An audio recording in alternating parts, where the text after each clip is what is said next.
امریکہ کے لیے، امریکی صدر ڈونلڈ ٹرمپ کے لیے عافیت اسی میں ہے، ان کے لیے خیر اسی میں ہے کہ وہ ایران پر حملہ کرنا بند کر دے، ایران سے معافی مانگ لے، جنگ بندی کا فیصلہ کر لے، کیونکہ آگے بھی اگر ایران پر امریکہ کا حملہ رہا تو پھر دنیا امریکہ کو نہ چاہتے ہوئے بھی ذمہ دار ٹھہرائے گی، جیسے کئی ممالک جس میں ہندوستان بھی شامل ہے، جو ابھی تک امریکہ کے ساتھ تھا، اسرائیل کے ساتھ تھا۔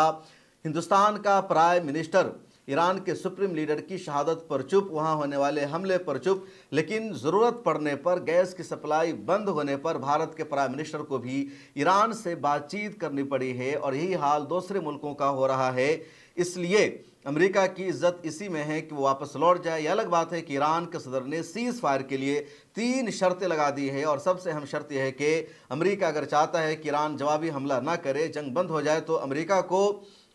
یہاں ہونے والے تمام نقصان کا ہرجانہ ادا کرنا ہوگا۔ اس کے علاوہ نیوکلیئر توانائی حاصل کرتا رہے گا ایران، اور امریکہ روک نہیں لگا سکتا ہے۔ اس کے علاوہ پچھلے 24 گھنٹے کے دوران لگاتار دونوں طرف سے حملے ہوئے ہیں۔ ایران نے اسرائیل پر بمباری کی ہے، امریکہ کا جو فوجی اڈہ ہے مشرق وسطیٰ میں، وہاں ایران نے حملہ کیا ہے، اور کئی ملکوں کی رپورٹ سامنے آئی ہے جہاں میزائل کو، ڈرون کو روکا گیا ہے، کچھ افراد زخمی ہوئے ہیں۔ ادھر کل کی رات میں بھی ایران نے اسرائیل پر زبردست طریقے سے بمباری کی ہے، میزائل سے حملہ کیا ہے، کئی علاقے تباہ ہوئے ہیں، کئی عمارتوں میں آگ لگی ہے، ان کی ویڈیوز اور تصویریں بھی سامنے آئی ہے۔ ادھر امریکہ اور اسرائیل نے بھی تہران پر لگاتار حملہ کیا ہے، کئی عمارتوں کو نقصان پہنچایا ہے۔ کل امریکی صدر نے ایران کو یہ دھمکی دی تھی کہ اب امریکہ ایران پر سب سے زیادہ طاقتور اور خطرناک حملہ کرے گا، اور وہ حملہ ایران کے پاور ہاؤس پر ہوگا۔ ایران کی جو پوری بجلی ہے اس کو بند کر دیا جائے گا، ٹھپ کر دیا جائے گا، اور پھر 25 سال لگے گا ایران کو پورا پاور ہاؤس بنانے میں۔ اور امریکی صدر ڈونلڈ ٹرمپ کی اس دھمکی کے بعد ایران میں سپریم نیشنل کونسل کے چیئرمین علی لاریجانی نے ایک ٹویٹ کیا اور امریکی صدر کو جواب دیا کہ اچھا ہے، تم ہمارے یہاں لائٹ کو بند کر دو، بجلی کی فیسلٹیز پر حملہ کر دو، پھر آدھے گھنٹے میں پورے خطے کی، پورے علاقے کی جو بجلی ہے وہ گل ہو جائے گی، اور پھر امریکی آرمیوں کو پکڑنا ہمارے لیے آسان ہو جائے گا۔ کہاں کہاں امریکی آرمی ہے، چن چن کر اسے ہم حساب لیں گے، اس کو ماریں گے۔ اس دوران امریکہ کے لیے ایک اور بری خبر ہے، اور خبر یہ ہے کہ امریکی آرمی کے 6 افراد کی ہلاکت ہو گئی ہے، اور یہ ہلاکت پلین کریش کرنے کی وجہ سے ہوا ہے۔ حالانکہ ابھی تک امریکہ نے صرف 6 میں سے 4 کی ہلاکت کی خبر کو کنفرم کیا ہے، 2 کی ہلاکت کی خبر کو کنفرم نہیں کیا ہے۔ عراق کے ایئر اسپیس میں امریکی جہاز میں تیل ڈالا جا رہا تھا، ریفیلنگ ہو رہی تھی، اور اسی دوران تیل ڈالنے والا جہاز کریش کر جاتا ہے، اور اس جہاز میں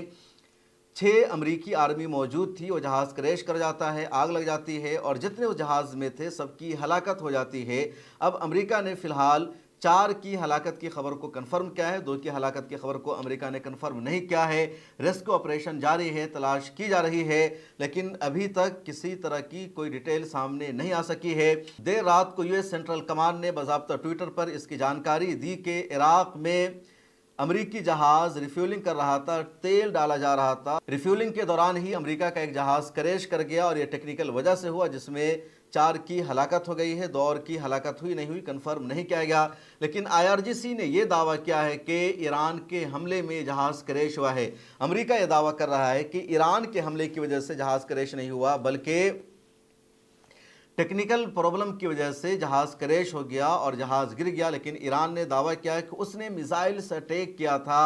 اور ایران کا میزائل جا کر کے اس جہاز کو لگتا ہے، جہاز کریش ہو جاتا ہے۔ تو IRGC نے اس حملے کی ذمہ داری لی ہے، اور امریکہ ایران کو اس حملے کے لیے ذمہ دار نہیں ٹھہرا رہا ہے، کیونکہ اگر IRGC کا دعویٰ سچ ثابت ہو جاتا ہے تو پھر امریکہ کی اور ذلت ہوگی، رسوائی ہوگی۔ امریکی صدر کو جواب دینا ہوگا کہ ایرانی آرمی چن چن کر ہمارے لوگوں کو مار رہی ہے۔ اس سے پہلے بھی 8 امریکی آرمی کی ہلاکت ہو چکی ہے، 150 سے زیادہ امریکی آرمی زخمی ہے، اور امریکہ کا سب سے زیادہ نقصان ہو رہا ہے۔ نیو یارک ٹائمز کی رپورٹ آ چکی ہے کہ صرف 6 دنوں میں، یعنی شروع کے 6 دنوں میں اس جنگ میں امریکہ کا $12 بلین سے زیادہ کا نقصان ہو چکا ہے، اور اپنے نقصان کو بچانے کے لیے امریکہ نے یوکرین کی مدد لی ہے کہ یوکرین کس طرح ایران کے ڈرون کو آسانی سے روک دیتا ہے، کم بجٹ والا میزائل استعمال کر کے، ایئر ڈیفنس سسٹم استعمال کر کے۔ چنانچہ یوکرین نے اپنی ایکسپرٹ کی ٹیم کو مڈل ایسٹ کے دیشوں میں بھیج دیا ہے، اور امریکہ کے ساتھ بات چیت چل رہی ہے کہ کیسے مہنگے میزائلوں کا استعمال کرنے کے بجائے سستے میزائلوں کا استعمال کرنا ہے ایرانی ڈرون کو روکنے کے لیے، کیونکہ